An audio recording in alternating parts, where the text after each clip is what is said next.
30세 여자입니다. 저는 신경증을 앓고 산지 7년 정도가 됐어요. 그래서 매사 불안하다 보니 서른이 되고도 직장도 제대로 못 구하고 이 때때로 음식을 반추하기도 하고 갑자기 삼키기 어려워지기도 하고요. 그러다 보니 평균보다 15kg 정도가 저체중이다 보니 이래저래 사람 사는 것 같지가 않아요.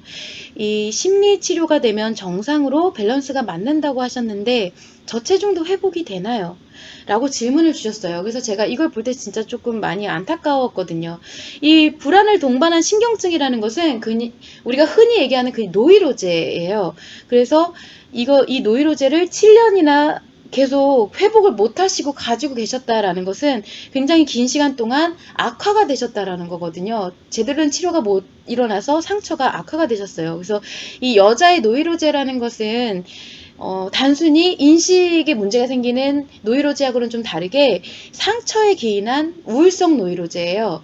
그래서 인식장애하고는 조금 다른데 상처가 작용을 하면 여자는 이게 심리장애가 아니더라도 일반적으로도 내가 상처의 감정, 부정감정이 작용을 할 때는 무조건 인식되는 모든 것들이 다 스트레스로 인식이 됩니다. 그래서 스트레스가 인식이 되는 상태는 안정이 되지 못한 상태라고 볼 수가 있죠.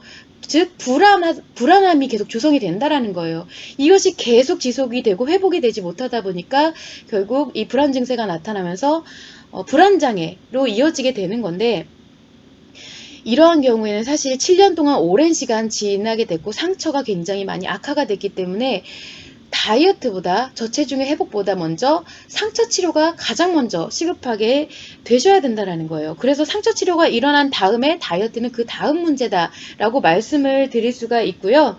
지금 글 중에 보면 반추 증세가 있다 그러셨어요. 반추라는 것은 결국 되새김질이에요. 내가 음식을 먹었을 때 이게 심해지면 구토까지 이어지는데 구토는 아니고 계속 되새김질을 하는 걸 반추 증상이라고 할 수가 있고, 삼키기가 힘들다라는 것은 기질적인 문제가 없는데도 뭔가 심리학 용어로는 뭐 시민성 히스테리고 이런 뭐 이물질 같은 게 목 안에 있는 것 같은 느낌이 들어서 실제로는 없는데 이런 삼키기가 좀 힘들어지고, 이 심한 경우에는 약간 질식 증세 같은 게 느껴지기도 해요. 그래서 이런 것이 있다라고 하는 건데, 이거는 실제 기질적으로 뭔가 문제가 몸에 문제가 없는데, 그런데 불안에 의해서 내가 뭔가 불안으로 자각하는 거에 의해서 몸이 반응을 하는 거거든요. 몸에 의한 방어기제가 저절로 작동을 하는 거예요. 그래서 결국에는 이 킵다이어트에 의한 심리치료보다는 상처치료가 먼저 시급하게 상처치료 먼저 하신 다음에 그 다음에 다이어트를 시도를 해보셔야 된다라고 말씀을 드리고, 저체중도 반드시 회복이 가능하십니다.